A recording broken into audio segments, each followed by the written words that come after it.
My in-laws planned a huge family vacation and uninvited me, saying it's just for real blood. They said it over dinner. Lasagna, laughter, and then exile. I smiled. Not because it didn't hurt, but because I knew something they didn't. People like me don't fall apart. We disappear first. Jason passed me the salt, eyes down. Claire sipped her wine like it was water. Marcia beamed, as if they'd just solved a problem. And in a way, they had. They erased me. But here's the thing about erasing someone. Sometimes they take everything with them when they go. I didn't scream. I didn't beg. I smiled, packed the bags, and planned a new kind of family trip. Not out of revenge, but out of freedom. And they had no idea what they'd just started. Looking back, I should have seen it coming. Marcia always had a way of making me feel temporary. Like I was something Jason brought home one day, and they were all still deciding whether to keep the receipt. She never said it outright, of course. It was all in the small things. Subtle, but sharp. Like the time she accidentally left me out of the family Christmas card, then laughed it off and said, "Oh, I thought you didn't like photos." Or how she always referred to me as Jason's wife, never by my name. Not once. At first, I told myself it didn't matter. I was being overly sensitive. Jason said, "She's just old-fashioned." And maybe she was. But the thing about Marcia was everything with her came with conditions. Love, respect, invitations, none of it was free. You earned your place, and even then, she could take it back the second she felt you didn't deserve it. And me? I was always just barely enough. Just barely family. Still, I tried. For years, I tried. I showed up to every dinner. Smiled through every snide remark. Hosted Thanksgiving when Marcia wasn't feeling up to it, even though she still managed to micromanage the entire thing from her spot on the couch. I played the game. I let her win. Because I thought, if I just kept showing up, eventually they'd see me. Eventually, I'd stop being the outsider. Jason wasn't much help. He wasn't cruel. Just quiet. Passive. The kind of man who preferred keeping the peace over standing up for anything. He'd shrug and say, "Just let it go," or "She doesn't mean it like that," whenever Marcia did something particularly cruel. And I wanted to believe him. I wanted so badly to believe that his silence was neutrality, not agreement. Then the vacation planning started. At first, I was excited. It felt like a chance, finally, to be part of something. Jason's entire family was going. His 2 sisters, their husbands, all the kids. Marcia talked about it like it was the trip of a lifetime. A Caribbean cruise. All-inclusive. Luxury suites. Activities for the kids. Spa treatments for the moms. She called it a celebration of family. I helped plan it. I was part of the group chat. I gave suggestions on dates, helped choose cabins, even offered to coordinate matching outfits for the grandkids. Marcia sent me links to excursions and asked which ones the kids might enjoy. Claire, Jason's younger sister, even joked about sneaking wine onto the ship and getting tipsy on deck. I laughed. I believed her. It never occurred to me that I wasn't going. Why would it? They talked to me like I was going. They let me organize things like I was going. Jason never said a word. Not one. He let me buy swimsuits for the kids. He watched me order sunblock and sandals online. He stood by while I packed their little duffel bags with travel games and snacks. Then dinner. It was supposed to be a normal Sunday meal. Lasagna, garlic bread, awkward conversation. The usual. Until Claire looked up mid-bite and said, "Oh, by the way, Mom decided it's just for real blood this time. You're not coming." Just like that. No warning. No apology. Just cut out. Jason kept his eyes on his plate. Marcia sipped her wine. And I sat there, staring at them, wondering how long they'd known. How long they'd been planning to tell me. If they ever really planned to tell me at all. The worst part? I wasn't surprised. Somewhere deep down, I think I always knew this day would come. That no matter how hard I tried, how much I smiled, how much I gave, they would never really see me as one of them. And Jason? He wasn't going to stop them. So I stopped pretending. Right there. In that moment. They were done pretending I was family. And I was done pretending they had any power over me. I sat there in stunned silence. Claire had dropped the bomb so casually, it took a second for the words to register. I replayed them in my head, just to be sure I hadn't misunderstood. "You're not coming. It's just for real blood this time." Jason didn't look up. Marcia didn't flinch. No one said anything. Not even a polite excuse. Just silence. I put my fork down. Carefully. Slowly. My hands were shaking, but I made sure my voice wasn't. "I'm sorry, what?" Marcia sighed, like she'd been dreading this for my sake, as if she were the one doing something hard. "We just realized it'll be more of a bonding experience if it's only Us, she said, folding her napkin delicately. Us. Meaning not me. I felt heat rising in my face. So I'm not invited, I said flatly. You have to understand, she said, all fake warmth. It's not personal. I laughed. Not personal? I've been planning this with you for months. Jason finally spoke. It's a family thing, he mumbled, still not looking at me. I am family, I said quietly. Claire took a sip of her wine. Technically, you married into it. And there it was. The truth. The way they really saw me. They didn't consider me one of them. Not truly. Not ever. Marcia leaned forward and smiled like she was offering me a favor. We were actually hoping you'd stay back with the kids. It would mean so much to us. I blinked. You're serious? Of course, she said. The children adore you. And we'll be able to relax, knowing they're in good hands. I looked at Jason. One last chance. One last moment for him to stand up and say, this is wrong. She's coming with us. But he didn't. He just rubbed the back of his neck and muttered, it's only fair. You're not blood. That was it. That was the line that broke something in me. I didn't yell. I didn't cry. I nodded slowly, pushed my chair back, and said nothing for the rest of the meal. I let them finish their lasagna and laugh at inside jokes while my mind raced. While something cold and sharp settled inside my chest. I felt it click, this silent, seismic shift. The moment where I stopped begging for space at their table. They thought I'd break down. They thought I'd sulk or lash out or try to change their minds. They had no idea. Over the next few days, I played the role. Smiling, helping, listening.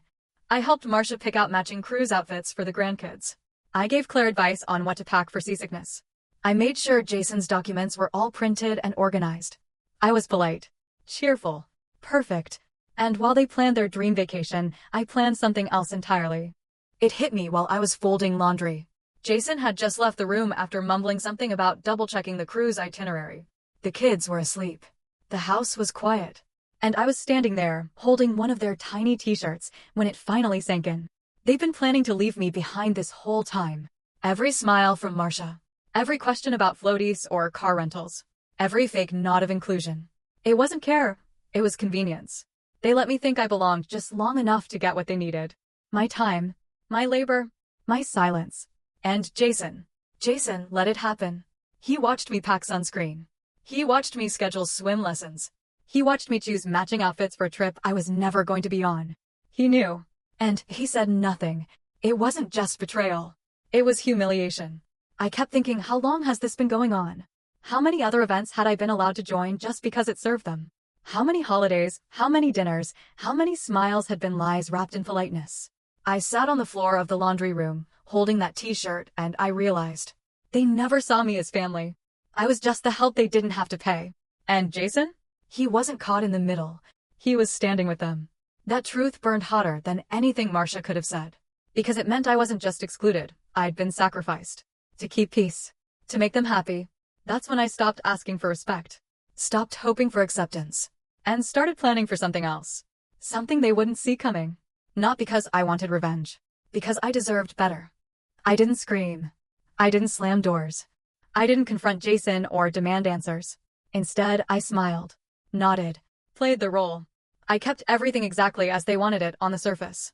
I packed the kids' things. I helped Marcia finalize the cruise documents. I even drove Jason to the pharmacy to pick up seasickness meds, like the good little non-blood babysitter they expected me to be. But underneath, I was writing my own itinerary. The first thing I did was call my mom. We hadn't always been close, but she adored the kids. And more importantly, she saw me. She never once treated me like I was less than because I married someone. She knew my worth. Are you busy next week? I asked casually. Just a few things. Why? I was thinking you and the kids could use a little vacation. My treat. She paused, then laughed softly. Where are we going? Disney. She was quiet for a beat, then said, I'll bring the mouse ears. That same night, I booked the flights. 1 for her, 2 for the kids. A hotel suite with pool access. Park hopper passes. Character breakfasts. Everything. And one more thing. I scheduled a rental car to pick them up at the exact time Jason and his family would be boarding the ship. Then I started packing.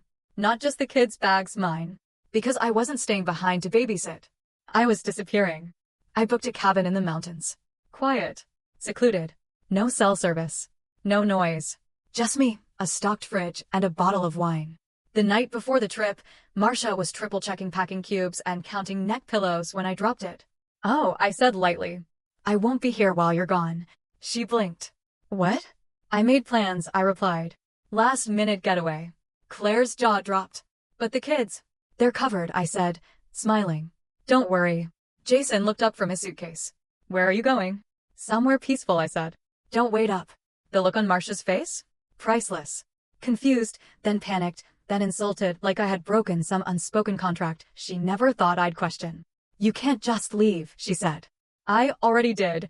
The next morning, while they were shoving luggage into Ubers and trying to call extended relatives to step in, I was 3 hours away with no reception and a glass of wine in my hand. And my mom? She sent me pictures. The kids at the Magic Kingdom. Meeting Mickey. Riding Dumbo. Eating giant pretzels bigger than their faces. She texted, "They're having the time of their lives." "Thank you." I didn't respond. Not because I didn't care, but because I wanted silence. I wanted peace. They had planned their perfect real-blood family vacation, and they got it. Just without me, and without the kids. Turns out, when you treat someone like they're not part of the family, you don't get access to the parts of the family they carry. They didn't find out right away.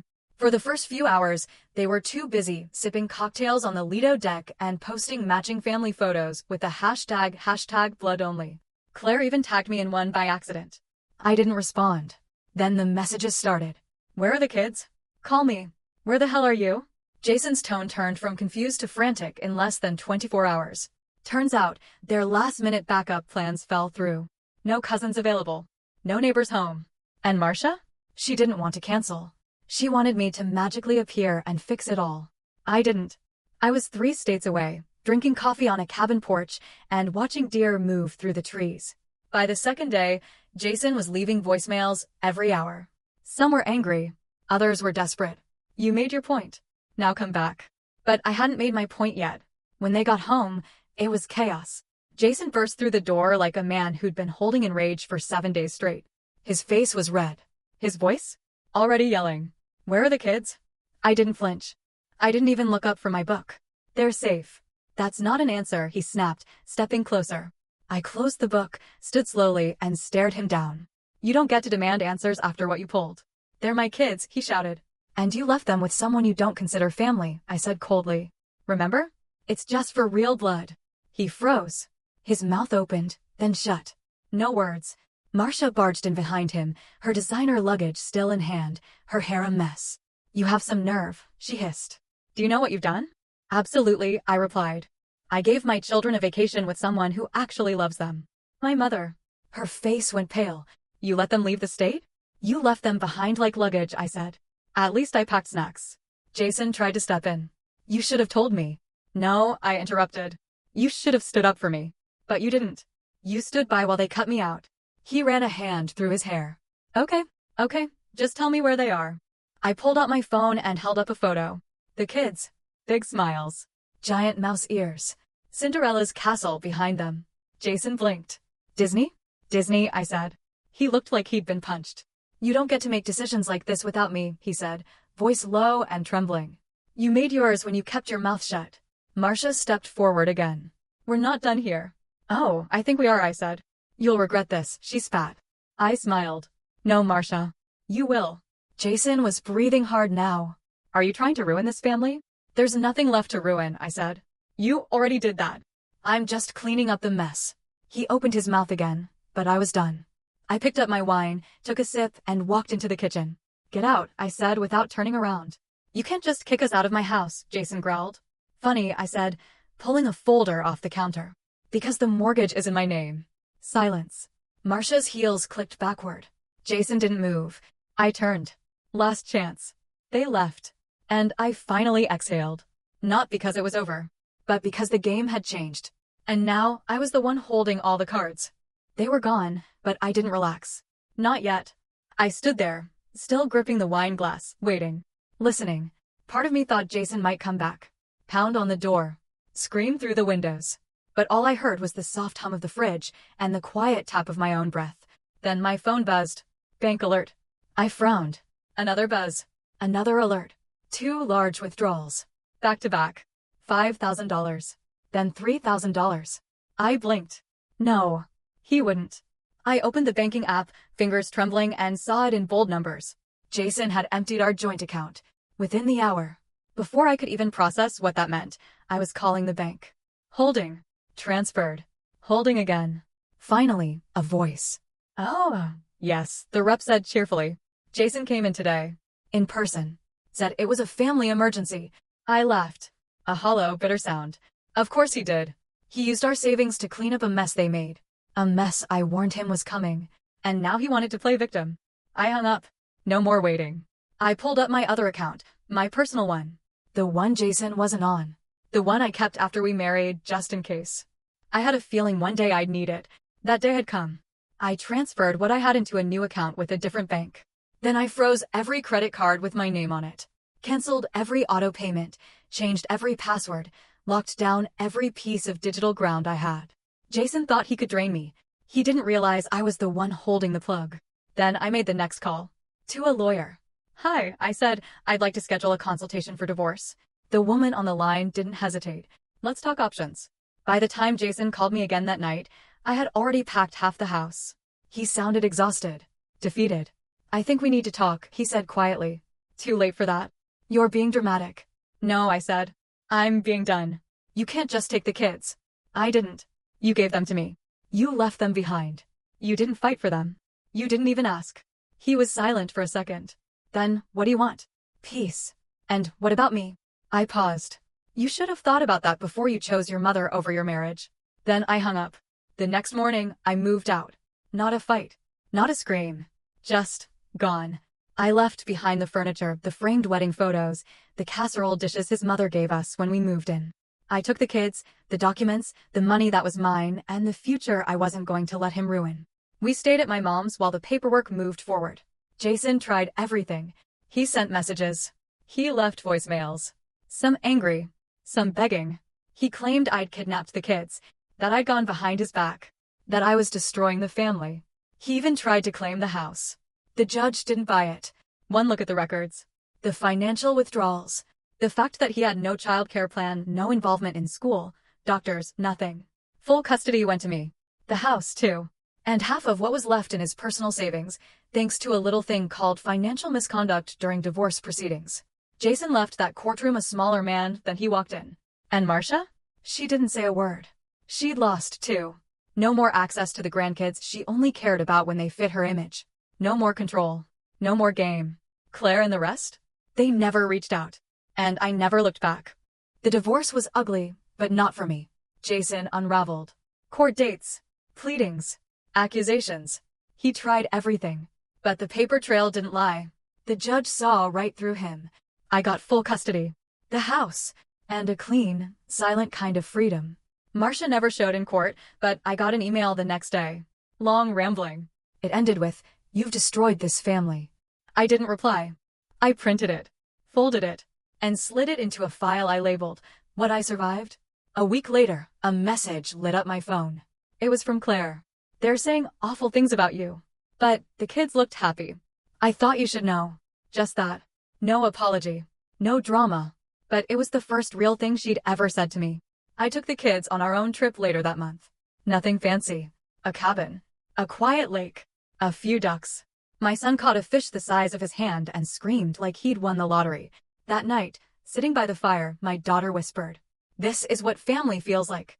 I didn't cry, but something inside me finally let go. It wasn't revenge. It wasn't winning. It was waking up every day and not feeling like I had to shrink to survive. That was the real ending. Not the court order. Not the money. Not even the silence. Just peace. And a morning where no one needed to ask if I was family. They already knew.